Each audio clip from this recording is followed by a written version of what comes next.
மக்கள் அனைவருக்கும் வணக்கம். இந்த தேர்தலை பொறுத்த வரைக்கும் ஒரு கட்சி முழுமையாக தோல்வி அடையணும் அப்படின்னு ஏதாவது ஒரு கட்சி இருக்குன்னா அதுல முதன்மையான கட்சி தேமுதிக தான். ஏன் அப்படின்னா விஜயகாந்த் அவர்கள் எந்த கெட்ட பேரும் இல்லாம போய் சேர மனுஷன் வச்சுக்கோங்க. அந்த கட்சியை அவருக்கு அப்புறம் எங்க அடகு வைக்கலாம், எங்க வச்சு வியாபாரம் பண்ணலாம் அப்படின்னு மாத்தினதுல பிரேமலதா விஜயகாந்துக்கு இந்த தேர்தலை பொறுத்த வரைக்கும் சுமார் 200 to 300 கோடி ரூபாய்க்கு வியாபாரம் நடந்திருக்கதா தகவல். அதை செஞ்சதே ஏவா வேலு. இந்த ஏவா வேலு தான் விஜயகாந்த் அவர்களை தரைக்குறை விமர்சனம் பண்றதுக்கு எல்லா பக்கமும் போதுமான அளவுக்கு காசை இறக்கி வடிவேல் முதற்கொண்டு உள்ள இறக்கி தரைக்குறை விமர்சனம் பண்றதுக்கான வேலைகளை பார்த்தவர். இவற்றையே போய் காசை வாங்கிட்டு கட்சியை கொடுத்துட்டு இப்ப வீரவசனம் பேசுறது இல்லையா, அதோட ஒரு அருவருப்பான செயல் எதுவுமே கிடையாது. இதற்கு மேலே இவங்க சம்பந்தியாக வேற ஆக போறதா தகவல். இது என்னவோ, ஆனா விஜயகாந்த் அவர்கள் அவர் இருக்கிற காலகட்டத்தில் முன் வச்சார்ல குற்றச்சாட்டுகள், அதாவது திருவண்ணாமலை மாவட்டத்தில் ஏவா வேலு செய்யக்கூடிய அடாவடித்தனம், அது எல்லாமே இப்போ மறைஞ்சு போயிருச்சா என்ன? இப்போ நானே சில விஷயங்களை கேட்க விரும்புகிறேன் ஏவா வேலு அவர்கள். ஏன்னா திருவண்ணாமலை மாவட்டத்தில் இருக்கக்கூடிய ஏறக்குறைய 8 தொகுதிகளுமே இவர் தான் ராஜா. யார்? ஏவா வேலு அவர்கள். ஏவா வேலு அவர்களுடைய கோட்டை அப்படின்னு சொல்லக்கூடியதில் என்ன பெருமை இருக்க முடியும்னு விஜயகாந்த் அவர்கள் அப்போ கேட்டிருந்தார். அதற்கு மிக முக்கியமான சில காரணங்களை சொல்கிறீங்களேங்க. அப்போ தான் இது எப்படியான கூட்டணின்றதை தாண்டி நாம் எப்படி இருக்கோம்ன்றதும் புரியும். எனக்கு மக்களை பார்த்தாலே வியப்பாக இருக்கும் சில நேரம்.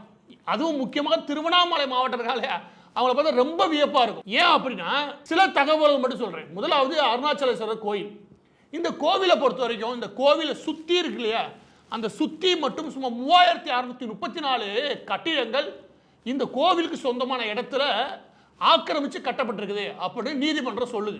யார்கிட்ட? திமுக அரசு.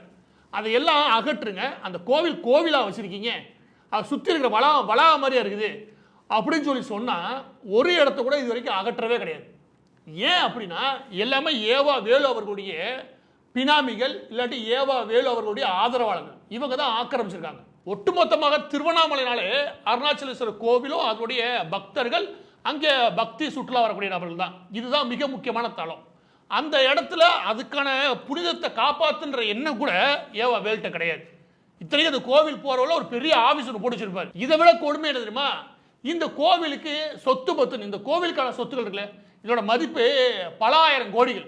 அதில் சென்னையை சுற்றி ஏகப்பட்ட நிலங்கள் திருவண்ணாமலை கோவில் இருக்கு இல்லையா, அந்த கோவிலுக்கு சொந்தமானது. அது எல்லாமே ஆக்கிரமிப்பில் இருக்குது. சுமார் 7000 கோடி. இதையெல்லாம் தேடி தேடி தேடி தேடி ஆக்கிரமிச்சவன் வேற யாரும் கிடையாது, இந்த திமுக கும்பல் தான். எங்க ஏவா வேலுவை வாயை திறந்து பேச சொல்லுங்க பார்ப்போம். அந்த ஊர்ல தானே இருக்காரு. கோட்டைன்னு சொல்றீங்களே, கொஞ்சமா வெக்க வேணாம். நீங்க எந்த மதத்தினராக வேணா இருக்கலாம், எந்த மொழி பேசக்கூடிய நபர்களாக இருக்கலாம், ஆனா அந்த மாவட்டத்தில் அந்த குறிப்பிட்ட அந்த நகரத்தையே தூக்கி பிடிக்கக்கூடிய அருணாச்சலேஸ்வரர் கோயிலுக்கு இந்த நிலைமைனா மக்களுக்கு என்ன நிலைமை இருக்குன்னு நினைக்கிறீங்க? இதை ஏதாவது பண்ணுங்கன்னா அங்கே வாழ்ந்து மறைஞ்ச சும்மா 13க்கும் மேற்பட்ட சித்தர்கள் இருக்கக்கூடிய ஒரு இடத்த மொத்தமாக எடுத்துட்டாங்க. அதை தோண்டி எடுத்துட்டு சமம் பண்ணிட்டாங்க. அங்கேருந்து ஒரு கிணறையே முழுமையாக மூடிட்டாங்க. இதை ஏதாவது அகற்றானே கிடையாது, இதை தூக்கிட்டாங்க. இந்த லட்சணத்தில் ஏவா வேலு இருக்காரு. கோவில் தானே, யார்கிட்ட சொத்து போ எங்கே போனா என்ன அப்படின்னு கூட நம்ம நினைக்கலாம். சரி, கோவில் மட்டும்தான் அப்படி நிலைமையா அப்படின்னா உங்க திருவண்ணாமலை மாவட்டம் முழுவதுமாக சொல்றேன். யாரு ஏவா வேலு என்ன செஞ்சான்றது, என்ன அக்கறையோட இருக்கான்னு. இந்த அக்கறையை யாரு? தேமுதிகவுக்கு ஒரு 200 கோடி கொடுப்போமா, அதை பண்ணுவோமா, இதை பண்ணுமா தெரியா பாருங்க. அவரு உங்க ஊரையே வட்டி கடையா மாற்றி வச்சிருக்காரு. அவர் அடிக்கிற கொள்ளையெல்லாம் உள்ள வட்டிக்கு விட்டுருக்காரு. வட மாவட்டங்கள் முழுவதுமாக வட்டிக்கு யார் நல்லா விட்டுருக்காரு அப்படின்னா ஏவா வேலுவை தான் சொல்லுவேன். அந்த அளவுக்கு காசு புழக்க இருக்கு. நான் உங்க எல்லா பேருக்கும் ஒரு முக்கியமான விஷயம் சொல்றீங்க, கோவில கூட தள்ளி வைங்க. ஒட்டுமொத்த தமிழ்நாட்டிலேயே ஒரு மண்ணில் விவசாயம் இருக்கு இல்லையா, அது பெரிய கஷ்டம் அப்படின்னு வச்சுக்கோங்க.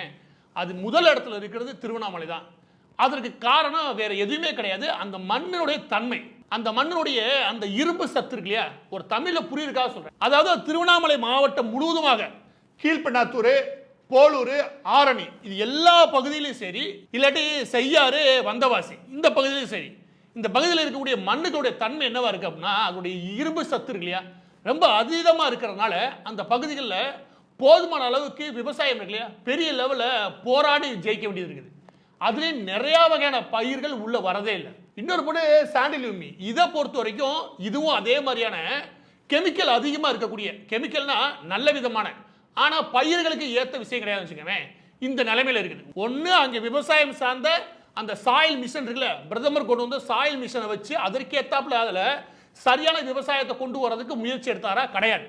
இன்னொன்று சொல்கிறீங்க என்ன அப்படின்னா, இந்த மண் இருக்கு இல்லையா, இந்த 2 விதமான மண் எங்க இருந்து ஆரணி கீழ்பெண்ணாத்தூர்ல ஆரம்பிச்சு ஒட்டுமொத்த திருவண்ணாமலை முழுவதும் சொல்றேன், மாவட்டம் முழுவதும் சொல்றேன், செய்யாறு வந்தவாசி வரைக்கும் அந்த மண் இருக்கு இல்லையா, அந்த மண் எதுக்கு ரொம்ப சரியா செட் ஆகும் அப்படின்னா, இந்த சைனா கிளேன்னு ஒன்று சொல்லுவாங்களே, சைனா களிமண் சொல்லுவாங்களே, அதை வச்சு தான் இப்போ இந்த பாத்ரூமுக்கு தேவையான திங்ஸ் இருக்கு இல்லையா, இது எல்லாமே இந்த சைனா கிளேலேருந்து செய்வான்னு வச்சுக்கோங்க.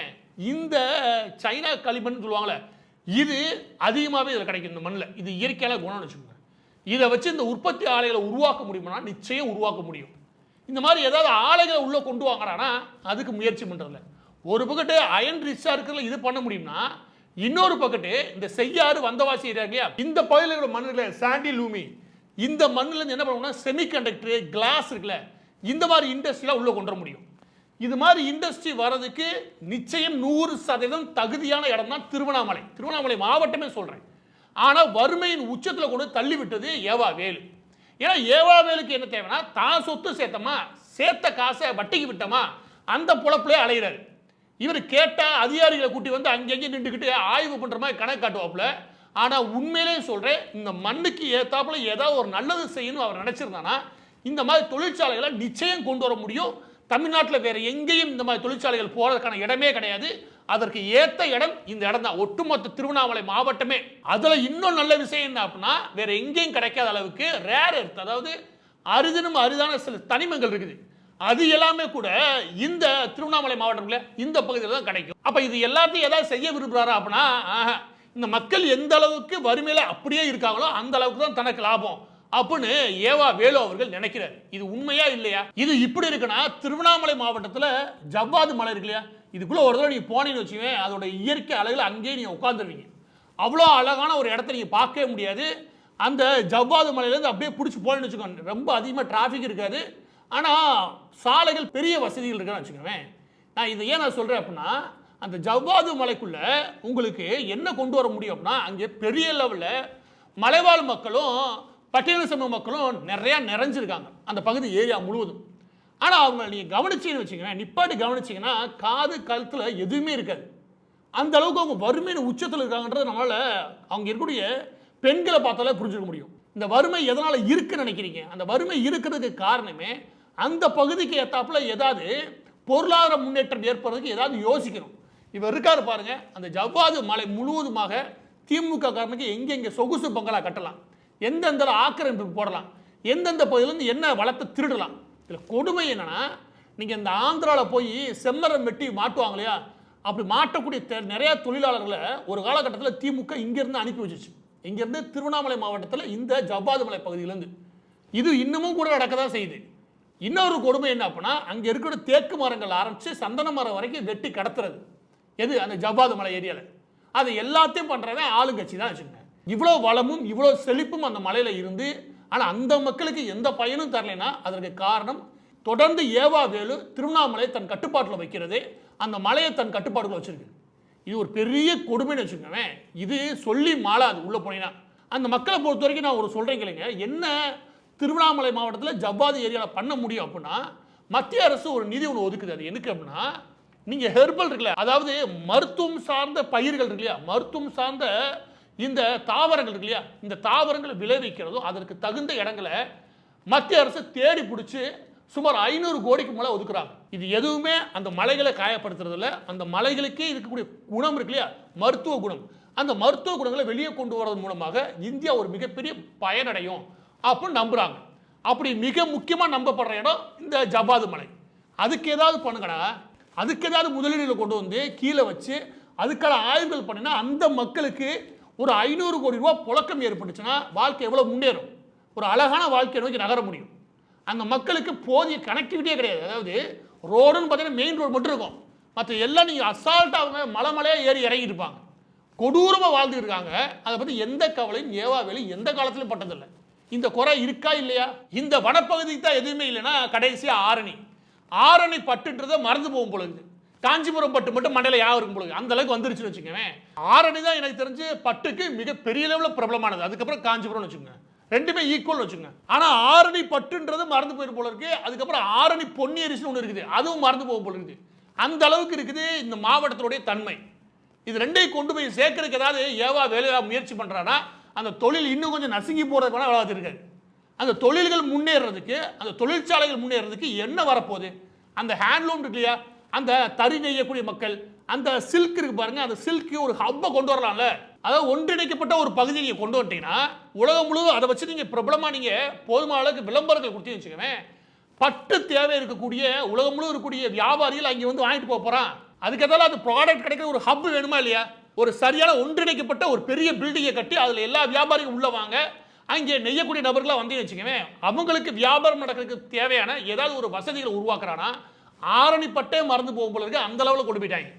இன்னொரு பக்கத்து சும்மா 300க்கும் மேற்பட்ட மில் இருக்குது, எது ஆரணி பொன்னி அரிசிக்கு மட்டுமே. அந்த ஆரணி பொன்னி அரிசி மறந்து போயிரு போல இருக்குது, இந்த லட்சணத்தில் போய்கிறது. இதுதான் இப்போ இருக்குன்னா இன்னொரு பக்கத்து கரும்பு விவசாயிகள், அதோட மில்லு எண்ணிக்கை அதிகம், அதுக்கு நிலுவைத் தொகை மட்டும் 1500 கோடி மிச்சம் வச்சிருக்காது. அதை கிளியர் பண்றது இப்போ என்ன அரசு பிச்சை எடுக்குது, 1500 கோடி கொடுக்காம இழுத்து அடிக்கிறது. இது எதுலையாவது ஒண்ணுல ஏவாவேலு கவனம் செலுத்தியிருக்காரா? அந்த மாவட்டத்தோட பிரச்சனை சொல்றேன், வேற எதுக்கு நீ செய்ய வேணாம். அவர் அமைச்சராக இருந்து ஊரெல்லாம் கொள்ளையடிச்சது ஒரு 50,000 கோடி அடிச்சு வச்சிருக்காரு வச்சுக்கவே, அவர் அதெல்லாம் செய்ய வேணாம். அவர் காலங்காலமாக வெற்றி பெற வைக்கக்கூடிய அந்த பகுதி மக்களா இருக்கக்கூடிய அந்த திருவண்ணாமலை மாவட்டத்துக்கு, திருவண்ணாமலைக்கு என்ன செஞ்சாரு, இல்ல செங்கமுக்கு என்ன செஞ்சாரு, கீழ்பெண்ணாத்தூருக்கு என்ன செஞ்சாரு, இல்லாட்டி ஆரணி செய்யாறு வந்தவாசி தொகுதிக்கு என்ன பண்ணாரு, போலூருக்கு என்ன பண்ணாரு, சொல்லுங்க அப்போ. எதுவுமே கிடையாது. எல்லா போதும் எழுதி வச்சு அடிக்க முடியும், இந்த ஆள் எதுவுமே பண்ணல. அதனால தான் ஒட்டுமொத்த திருவண்ணாமலை மாவட்டமே பின்தங்கிய நிலைமையில் இருக்கு. திரும்பி சென்னையிலேருந்து பக்கத்தில் அப்படி வந்து பின்தங்கிய நிலைமையில் இருக்கு. என்ன காரணம், என்ன வளம் இல்லை. ஜவ்வாது மலையிலேருந்து போதிய அளவுக்கு உங்களுக்கு நல்ல வளமாக இருக்கக்கூடிய ஒரு மண் இருக்குது, அது விவசாயத்துக்கு எதிர்த்து நிற்கலாமே ஒழிய, ஆனால் அதில் தொழிற்சாலைகள் போதுமான அளவுக்கு வர்றதுக்கு தரமான மண், அதன் மூலமாக வருமானமும் கூட்ட முடியும், பொருளாதாரத்தையும் கூட்ட முடியும். ஆனால் எந்த அக்கறையும் இல்லாத ஒருத்தரை நீங்கள் தேர்வு செஞ்சீங்கன்னா நீங்கள் பின்னாடி போகதான் செய்வீங்க. இது திமுகவுடைய கோட்டை அப்படின்னு சொல்றாங்க, எந்த பெருமையும் யாருக்கும் கிடையாது. ஒரு முறை நீங்கள் மாற்றி ஓட்டு போட்டு இந்த ஆளை தோல்வியடைய செய்யுங்க, அந்த இடத்துல வளர்ச்சி வருதா இல்லையா அப்படின்னு பாருங்க. ஏன்னா தொடர்ந்து ஒருத்தர் வெற்றி பெறான்னு வச்சுக்கோங்க, எப்படினாலும் நம்ம தான் ஓட்டு போட போறாங்க அப்படின்ற ஒரு மந்த புத்திக்கு வந்துருவாங்க, எல்லா சேட்டையும் பண்ணுவாங்க. நீ ஒரு முறை மாற்றி ஓட்டு போட்டேன்னு வச்சுக்கோங்க, திருவண்ணாமலை தொகுதி இருக்குல்லையா, அதுல ஒரு வைப்ரேஷன் உருவாகும், அதுல ஒரு அதிர்வு இருக்கும். ஏன்னா திருவண்ணாமலை மாவட்டத்தில் கூடிய 8 தொகுதியிலையும் போன முறை திமுக வெற்றி பெற்றுச்சு. இந்த முறை 8 தொகுதியிலையும் தோல்வி அடைஞ்சால் ஒழிய உங்களுக்கு விடிவு காலம்.